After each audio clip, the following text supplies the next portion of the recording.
Hi everyone, I'm Mary Sia, and this is Michelle Sia. and today we are here with Dr. Pigza, a chemistry professor at the University of Southern Mississippi. She's also a recipient of the prestigious NSF Award, a career award. So Dr. Pigza, we're so honored to have you here today. Thank you, I appreciate it. So could you tell us a little bit about how you got started and how you went into STEM? Yes, I was just mentioning I'm from Pennsylvania, so I went to school and undergraduate in Pennsylvania, and I always have been interested in STEM fields. I was a math major going into college, actually, and then just had a wonderful general chemistry professor, and then I stuck with it. You know, you're taking math, chem, physics as kind of a STEM major in general. And when I took organic chemistry, that's when I was like, this is where I'm meant to be.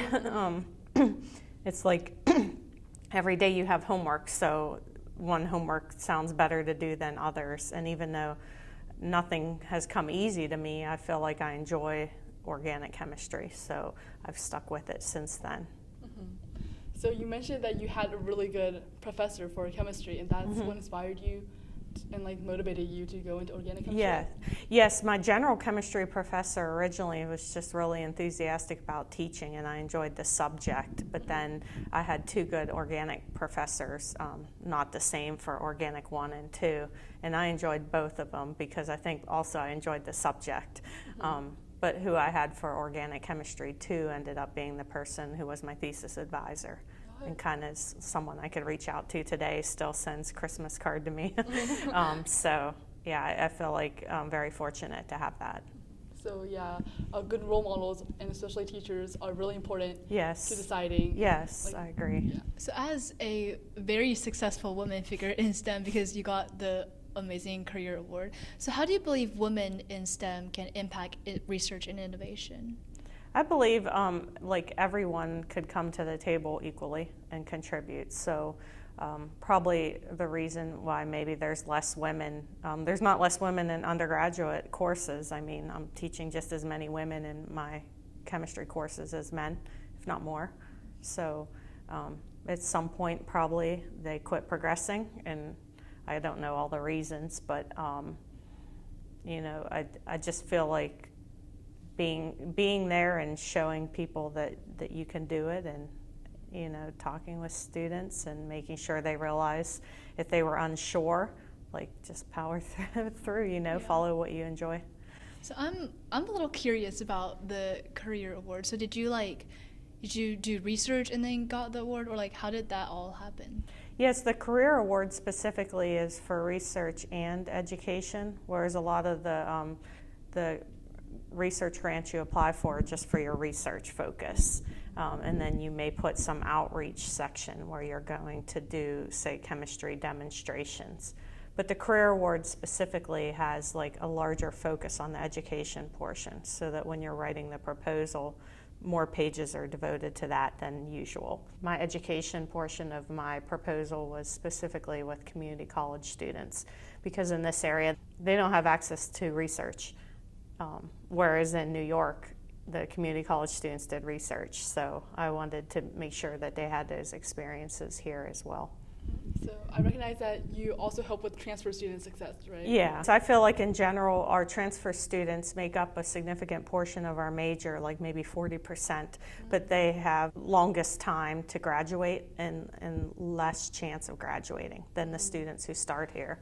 And so some of the challenges are that they'll come in with 60 credits of courses, which is half of the 120 required, but they don't have many chemistry courses. They may just have general chemistry. So technically they're a freshman when they transfer. They may not have that preparation needed to adjust properly. So we started a course called CHE 308, which is kind of brings in all the junior level students so that we can help the transfer students form cohorts with the students who are here.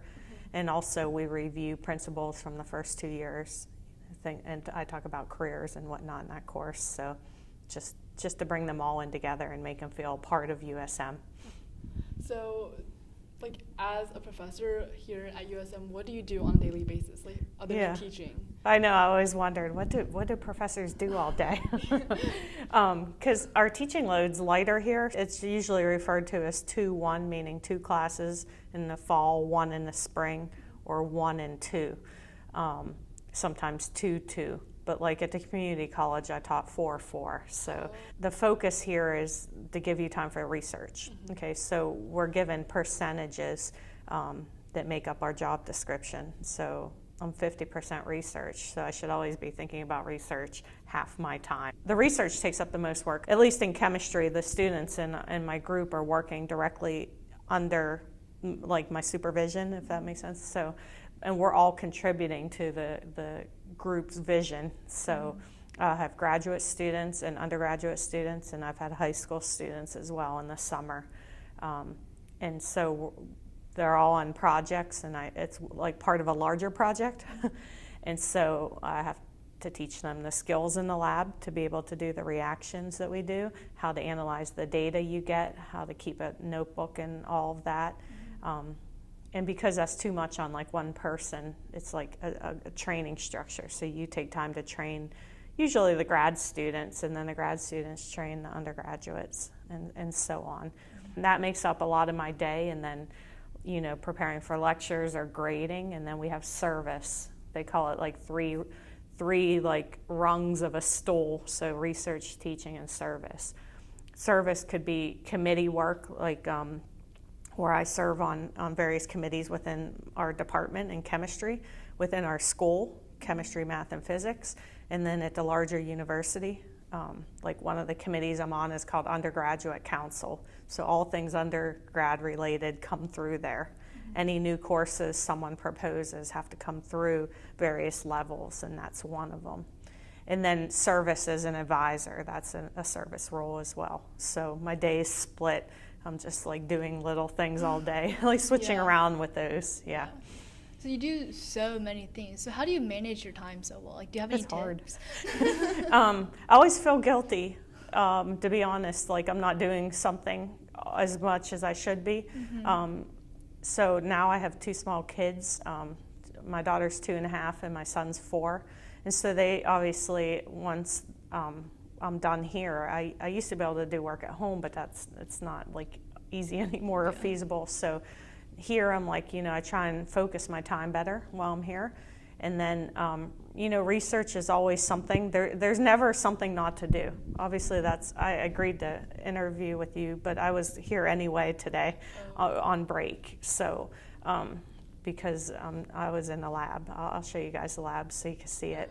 So you work on a lot of projects. What is the most interesting project that you've worked on? Yeah, I was trained as a synthetic organic chemist, meaning like you should be able to draw any molecule. Like if you look on the back of a drug package and see what the active ingredient is, I should be able to make it in the lab. That's what an organic chemist can do. They can figure out all the steps to go from something maybe with 2 carbons into something with 15 carbons. And you know, you're converting to larger structure each time. So that was my training. Here, that takes a long time to do that many steps in the synthesis. So I develop like methods, reaction methods, where essentially find new ways to form bonds. So they allow you to form structures that maybe others have made, but no one's made it that way. They maybe disconnect this bond, and I'm disconnecting a different bond to make structures. And to do that, you create, I don't know if you're familiar with chirality or stereochemistry. Yes, Okay.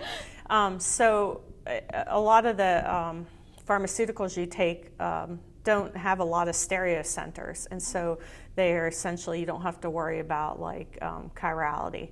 But once there is a stereocenter, then you can have 2 enantiomers. And then beyond that, if you had more stereocenters, you have more enantiomer possibilities. And having just one makes it harder to make because you have to just make that one. You don't want a mixture. And so the routes that I work on are routes to make one enantiomer of a small molecule. And that small molecule is like a building block. And then someone else could find that and say, oh, I want to make this structure, and this is a nice building block. And then they use our method. I like that work better. It fits better with my group here. And then I guess what I'm most proud of is that we use these small organic molecules to introduce that chirality. Because otherwise, if you just do a reaction, you get no preference for one enantiomer over the other. And so we use these small little chiral organic molecules called organocatalysts. And so they catalyze the reaction, meaning that reaction wouldn't happen without the catalyst. So it brings the molecules together, and it brings them together selectively. I just think that's really cool. And we've expanded to add some computational chemistry where we try and model on a computer what we're seeing in the lab. So essentially these computational programs can calculate the energy of those interactions. And so you can see like why is one favored over another. It's got to have a higher energy is the reason. And so you're trying to figure out what it is so that you can avoid that in your reactions and get better selectivity. So if you could see it beforehand, it would be nice to see it. Yeah, and plus lab work takes, well, computational takes time too, but it's not, it could be time like you're at home, you could submit something because you're submitting to a supercomputer. We have a supercomputer on campus. And so it's doing the work. And so, you know, right now, if I'm in lab, I'm the one doing the work. So if I had the computer doing the work, you know, it could be doing it all day long. So the goal would be like to save some lab time on the computational side. So the supercomputer that you talked about, it does all of this for you and like it gives out the results? Yes, essentially what it does is it puts your molecules together. You give it a conformation of your molecules and you orient them all and then you submit it and then it moves maybe like it rotates one bond and then it sees if the energy goes up or down. If it goes up, it goes back to where it started and it rotates another bond and it's doing that over and over until it finds the lowest energy between those molecules. Okay, so it basically does the lab work for you, so you don't have to do as much work. Yeah, I mean, that would be the ideal. So we're far off from that, and often that takes like a collaboration because, like I said, I don't have that training. But it works well for students to have that project. So you talk about in the lab and how you like try many things to get it to work. There will be challenges, right? Like, oh gosh, yes. Yeah. I saw your one question was like, what challenges have you faced? I thought, oh gosh, well, we could pick from a hat. It's like all along, I would say, but that's science, right? Yeah. I mean, so part of science is not giving up. And so it is hard to give up. It's hard to know when to give up. And I don't mean on science completely, I mean on a project. It's very hard to not keep trying and trying. And you could spend an extra year trying when maybe the better choice would be like this project's not working, so let's switch gears. So those are the hardest things I find. Or if you can't get something to work, we read the literature, find ideas, go in the lab and try it, and it just takes time. So I know you started doing STEM and became a chemistry professor because you liked it to begin with. Yeah. But there are other girls like us who, when we go into STEM, we know we like STEM, but we feel like deterred because of gender stereotypes, etc. So how would you encourage young girls like us to go and pursue STEM? Well, I feel proud to be, I guess, a female in STEM. I'm the only like professor level in the department. So I would say when I walk in the room, that's automatically showing here's a role model for you. You know, I think students respond well to my teaching style. I'm not one of those sink or swim. I do a lot of aspects to help students. I record all my lectures and every lecture is posted.